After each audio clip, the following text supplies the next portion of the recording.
Back in high school, I had a friend named Scott from Greensboro. I can't think of his last name at the moment for some reason. But I met him at summer camps. We went to summer camps. Anyway, this was his favorite Bible verse. He put it in an annual or yearbook whenever he signed it. Proverbs 3, verses 5 through 6. Trust in the Lord with all your heart and lean not on your own understanding. In all your ways acknowledge him, and he shall direct your paths. Are you seeking the Lord with all your heart today? Are you leaning upon his understanding, or are you leaning upon your understanding? As humans, we often want to just do it our way, and we don't feel comfortable asking other people for help. I can see it with people all the time. They're afraid to ask people for help. They'll think that the other person will think they're weak. No, everybody needs somebody, and we all need the Lord. So if you're seeking wisdom, who better to give it than the one who created wisdom, the Lord Jesus Christ? Seek wisdom from God. If you are leaning on the Lord, in all your ways, acknowledge him. Acknowledge him. Lord, I need your help. Lord, my dad is, suffering. He's in, severe pain, and I pray that you give me wisdom to know what to do. And Lord, I need to know what to do about this job. Should I keep this job? Should I take another job? Should I ask for a raise? Should I be happy with where I'm at? Sometimes we just have to seek the Lord, because sometimes if we just rely on our own feelings, we will fail. We're not perfect, but the Lord Jesus Christ, he is perfect.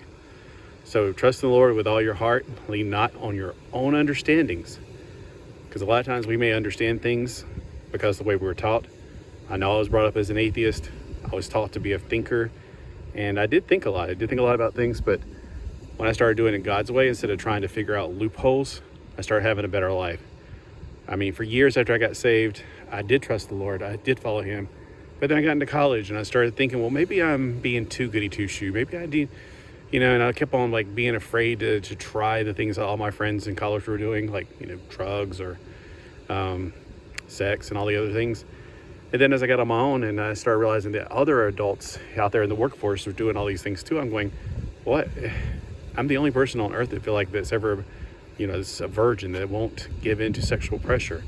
I'm the only person on earth that won't give in to drinking and even drugs. So my own understanding was, I'm a weirdo. That's okay, because you know what? We could be odd for God.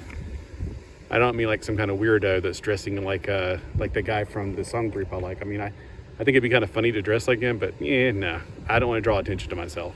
What is the name of that group? It's a secular group. Empire of the Sun. I'm not talking about that kind of odd. He's an artist. I'm an artist, so I can understand that. But at the same time, I don't want to draw attention to myself. I do want to draw attention to the Lord.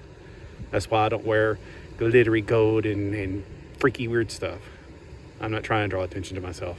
That's why you'll never see me with mascara on my eyes or anything crazy. I'm not trying to draw attention to myself. I'm trying to draw attention to the Lord. Well, I hope you guys have a fantastic new year. This year, if you've not done it before, I ask you to seek the Lord with all your heart. Seek him and seek his understanding. If you don't know the Lord, I invite you to know him. You want to get saved from hell?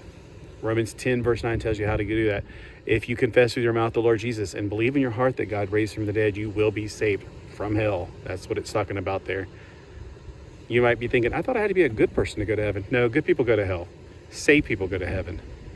So you can't be good enough to go to heaven. I can't be good enough to heaven. We need Jesus Christ. So I invite you to know him this year. And if you do know him, to know him better. All right. Thanks for watching. Let me know in the comments below if this has helped you or if you have any other questions.